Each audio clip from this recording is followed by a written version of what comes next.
জামায়াতে ইসলামের আমির ডক্টর শফিকুর রহমান আবার অতীতের ভুলের জন্য নিঃশর্ত ক্ষমা চেয়েছেন বলে লেখা হচ্ছে অনেক জায়গায়। লেখা উচিত ছিল উনি আসলে ক্ষমা চাওয়ার ভান করছেন। আই রিপিট, উনি ক্ষমা চাওয়ার ভান করছেন। আমরা শুরুতে এই প্রশ্নটাও করে রাখি, ক্ষমা চাওয়ারও ভান কেন করতে হবে?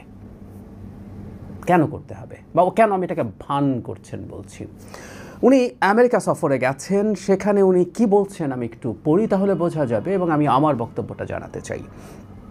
তিনি বলছেন, 47 থেকে আজকের দিন পর্যন্ত আমাদের দ্বারা যে যেখানে যত কষ্ট পেয়েছেন আমরা বিনা শর্তে তাদের কাছে মাফ চাই। এই আপলব্ধি কমপক্ষে 3 বার চেয়েছি। অধ্যাপক গোলাম আজম, মাওলানা মতিউর রহমান নিজামী এবং আমিও চেয়েছি। কিছুদিন আগে এটিএম আজহার যখন জেল থেকে মুক্তি পেলেন তখনও বলেছি, শুধু এখন নয়, 47 সাল থেকে জামায়াতে ইসলামীর দ্বারা কেউ যদি কোনো কষ্ট পান, আমরা একটু ভাষাটা খেয়াল করি, কেউ যদি কোনো কষ্ট পান, কারো কোনো ক্ষতি হয়ে থাকে, আমি সব ব্যক্তি এবং সংগঠনের পক্ষে নিঃশর্তে আপনাদের কাছে ক্ষমা চাই, আপনারা আমাদের ক্ষমা করে দেবেন। তারপর তিনি বলছেন, আমরা ভুল করিনি বলবো কিভাবে?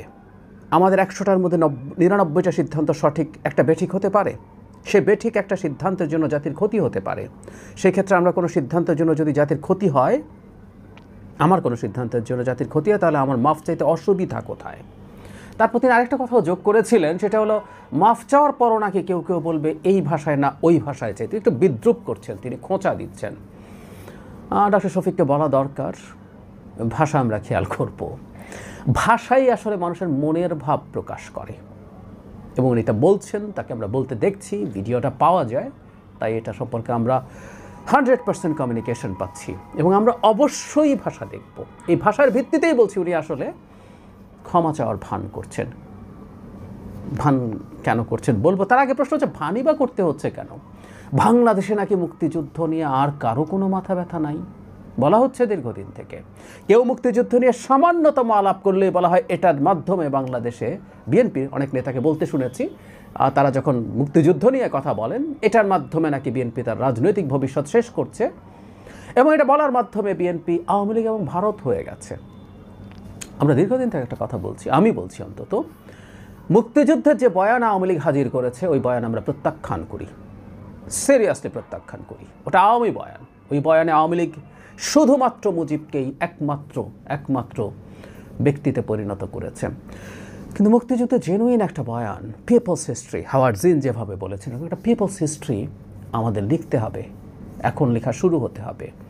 এবং বিএনপির প্রতিষ্ঠাতা যেহেতু মুক্তিযুদ্ধে খুবই গুরুত্বপূর্ণ একজন চরিত্র, উনি স্বাধীনতার ঘোষণা করেছেন, উনি সেক্টর কমান্ডার ছিলেন, উনি জেড ফোর্সের চিফ ছিলেন, সুতরাং মুক্তিযুদ্ধ বয়ানে আনবে। মুক্তিযোদ্ধারাই প্রতিষ্ঠা করেছিল বিএনপি। এখন সেটার যদি গুরুত্ব নাই থাকে, ইনিয়ে বিনিয়ে আকারে ইঙ্গিতে ক্ষমা চাইবার ভান কেন জামাতের আমিরকে করতে হচ্ছে? এই প্রশ্নটা আমরা করতেই পারি। তার মানে আসলে ব্যাপারটা এই, মুক্তিযুদ্ধ ইস্যুটা শেষ হয়ে গেছে, কেউ মাথা ঘামায় না। আওয়ামী লীগ এটাকে ব্যবহার করতে করতে খুবই খারাপ জায়গায় নিয়ে গেছে, ফলে এটার একটা নেগেটিভ কোনোটেশন তৈরি হয়েছে, ডেরোগেশন তৈরি হয়েছে বলে এটার কেউ পাত্তা দেয় না। বরং এই নাম নিলে, মুক্তিযুদ্ধের নাম নিলেই ক্ষতিগ্রস্ত হবে যে কেউ। এই বয়ানটা আনার চেষ্টা করা হয়েছিল, এটা ভুল। তারা প্রমাণ করলেন ইট ম্যাটার্স। কিছুদিন আগে ডাকসু যে নবনির্বাচিত কমিটি ছিল ছাত্র শিবিরের, তারাও কিন্তু গিয়েছিল রায়ের বাজার বৌদ্ধভূমিতে, সেখানে গিয়ে তারা শহীদদের জন্য দোয়া করেছেন জাস্ট নির্বাচিত হওয়ার পরপরই। মুক্তিযুদ্ধ ইস্যুটাকে তাদের মতো করে অ্যাড্রেস তাদের আসলে করতে হবে। তার মানে এই ভানটুকু করা প্রমাণ করে মুক্তিযুদ্ধ ইস্যু হিসাবে আছে এবং জামায়াতের বিরুদ্ধে যারা রাজনীতি করতে চান তারা মুক্তিযুদ্ধকে, এটা সত্য, মুক্তিযুদ্ধের যে ন্যারেটিভ আওয়ামী লীগ তৈরি করতো সেভাবে না, মুক্তিযুদ্ধের বয়ানকে সামনে আনতে হবে এবং সেটা অবশ্যই কোনো ফ্যাসিবাদ কায়েম করার জন্য না, সেটা আনতে হবে রাজনৈতিক কারণে। প্রত্যেকটা জিনিস রাজনৈতিক ইস্যু হতে পারে। যে দলটা স্ট্রেংথ যেখানে আছে, যে দলটা স্ট্রেংথ মুক্তিযুদ্ধের মধ্যে আছে, আর যে দলটা দুর্বলতা মুক্তিযুদ্ধের মধ্যে আছে, সে পরস্পরের এইটা ব্যবহার করার চেষ্টা করবে। এখন আমি কেন বলছি জনাব শফিকুর রহমান ভান করছেন, আমি এই জায়গাটা আবারও পড়ি। 47 সাল থেকে জামায়াত ইসলামীর দ্বারা যদি কেউ কোনো কষ্ট পান, কারো কোনো ক্ষতি হয়ে থাকে, আমি সব ব্যক্তি এবং সংগঠনের পক্ষে নিঃশর্তে আপনাদের কাছে ক্ষমা চেয়ে আপনারা আমাদের ক্ষমা করে দেবেন। আমার মনে আছে জনাব খালেদ মহিউদ্দিনের সাথেও যখন ক্ষমার প্রশ্ন এসেছিল, জনাব শফিকের একটা ইন্টারভিউ ছিল খালেদ মহিউদ্দিনের সাথে, সেখানে তিনি একই কথা বলছেন। এই যে 47 থেকে কথাটা টানা, হ্যাঁ 47ও পাপ আছে, জামাত তো সন্ধিক্ষণে সবসময় পাপই করে। তারা ভারতবর্ষ অখণ্ড চেয়েছিলেন, তারা পাকিস্তান মুভমেন্টের পক্ষে ছিলেন না। যাই হোক, এটা বলার মাধ্যমে আদতে তারা 71কে ডাইলিউট করে দিচ্ছেন, সরাসরি 71-এর কথা বলছেন না। এবং 71 নিয়ে এখনও ওনারা নিশ্চিত নন কারো ক্ষতি হয়েছে কিনা, কাউকে কষ্ট দিয়েছেন কিনা, করে থাকলে হয়ে থাকলে ইভেন উনি যদি এভাবে বলতেন যারা ক্ষতিগ্রস্ত হয়েছে, যারা কষ্ট পেয়েছে তাদের কাছে ক্ষমা চাই, বা ওই সময় তাদের রাজনৈতিক অবস্থান, উনি বলছেন এটা রাজনৈতিক অবস্থান, আমরা প্রায় বলি যে ক্রিমিনাল অফেন্সের কোনো ক্ষমা হয় না, বা রাজনৈতিক অবস্থানেরও ক্ষমা হবে কিনা এটা জনগণ ডিসাইড করবে। কিন্তু সেই ক্ষেত্রেও ক্ষমা চাওয়ার ক্ষেত্রে সততা প্রয়োজন। একটা ক্ষমার জন্য অপরাধের স্বীকৃতি সবার আগে দরকার। যেমন ধরুন, আমাদের সংবিধান অনুযায়ী রাষ্ট্রপতি যে কাউকে ক্ষমা করে দিতে পারেন, কারণ মৃত্যুদণ্ডও ক্ষমা করে দিতে পারেন। এটা শর্ত হচ্ছে আগে অপরাধ স্বীকার করতে হবে যে আমি অপরাধটা করেছি, এই অপরাধের পরও আমি রাষ্ট্রপতির ক্ষমা চাইছি। এটা এই রকম প্রসেস। আদৌ মানে উনি মনে করছেন যদি, কিন্তু এই জন্য বলছি এগুলো ভান, এগুলো ভান। এই যে বলছেন কি ভাষায় করতে হবে, আমরা এই ভাষায় বা কি ভাষায় করতে হবে এটা আমরা খেয়াল রাখবো, কারণ এটা ম্যাটার করে। ভাষাই বলে দেয় আসলে আপনি কতটুকু আন্তরিক, আপনার নিয়ত সহি কিনা, নাকি জাস্ট মুক্তিযুদ্ধ নিয়ে প্রচুর কথা হয়েছে, সামনে নির্বাচন আছে, শেখ হাসিনা একবার 96 সালে 71 থেকে 75-এর জন্য একই রকম। কারো যদি আমাদের যদি ভুল করে থাকি, কারো যদি কষ্ট পেয়ে থাকেন, ক্ষমা চাই বলেছিলেন তার সর্বশেষ নির্বাচনী ভাষণে। সো নির্বাচনকে সামনে রেখে এই ক্ষমা চাওয়ার ভান তো আসলে আছে, আমাদের ইতিহাসের পার্ট। সেটাই হচ্ছে এখন এখানে। একদিন বিস্তারিত আলোচনা করবো যে আমাদের শুধু পলিটিক্যালি সাপোর্ট করেছে, নট নেসেসারিলি।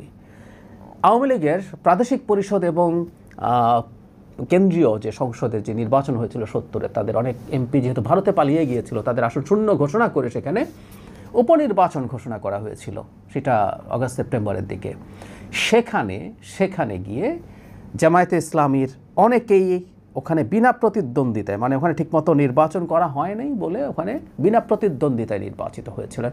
শুধু সেটা না, আব্দুল মোত্তালেব মালেকের মানে গভর্নর ছিলেন, তার অধীনে একটা মন্ত্রিসভা গঠিত হয়েছিল।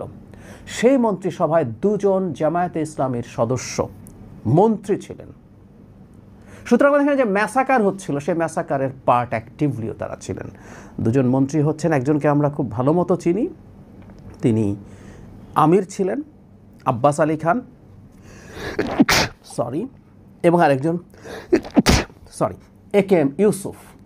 আমরা আরেকদিন আলোচনা করবো এগুলো নিয়ে। সুতরাং জামাত যত নিরীহভাবে বলছেন যে তারা শুধুমাত্র পলিটিক্যালি সমর্থন করেছেন, সেটা ঠিক না।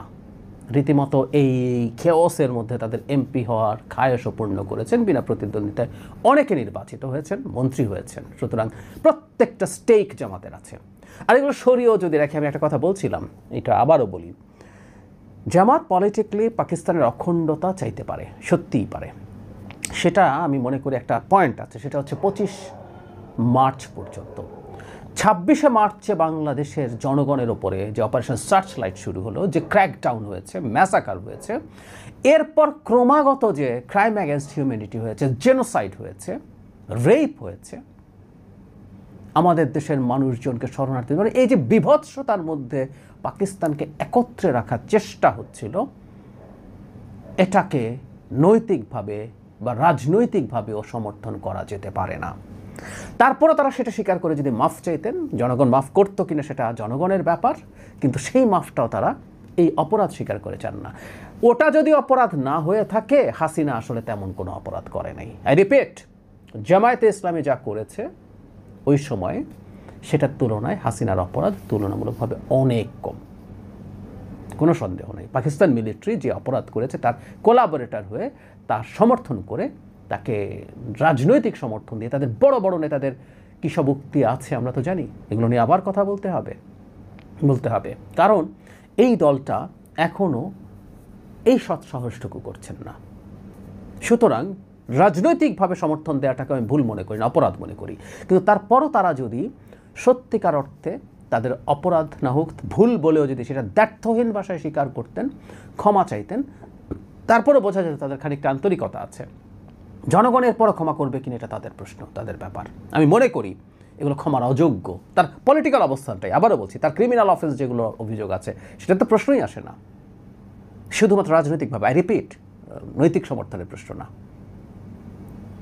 এমপি হয়েছেন, মন্ত্রী হয়েছেন, ওরা কি করতে বসে এই মন্ত্রীরা? আমরা বুঝি, খুব ভালো মতো বুঝি। এগুলোরও লিস্ট স্বীকৃতি দেয়া, ব্যর্থহীন স্বীকৃতি দেয়া, অনুতপ্ত হওয়া, নাথিং ইজ দেয়ার, ভান করছেন। এই ভান করাটা যে প্রতারণা, এটা জনগণ বুঝবে বলে আমি বিশ্বাস করি। জামায়াতকে এই ইস্যুতে তাদের জায়গায় তারা থাকুন, কিন্তু আমি মনে করি জামায়াতের আমিরের এই বক্তব্য প্রমাণ করে মুক্তিযুদ্ধ ইস্যু বাংলাদেশের রাজনীতি থেকে শেষ হয়ে যায়নি, উবে যায়নি, এবং জামায়াত তার চিরায়ত দ্বিচারিতা, তার একটা ভিন্ন মুখোশ সামনে পড়ার চেষ্টা করেছে। বিশ্বাস করি জনগণ সেটা ধরতে পারছে।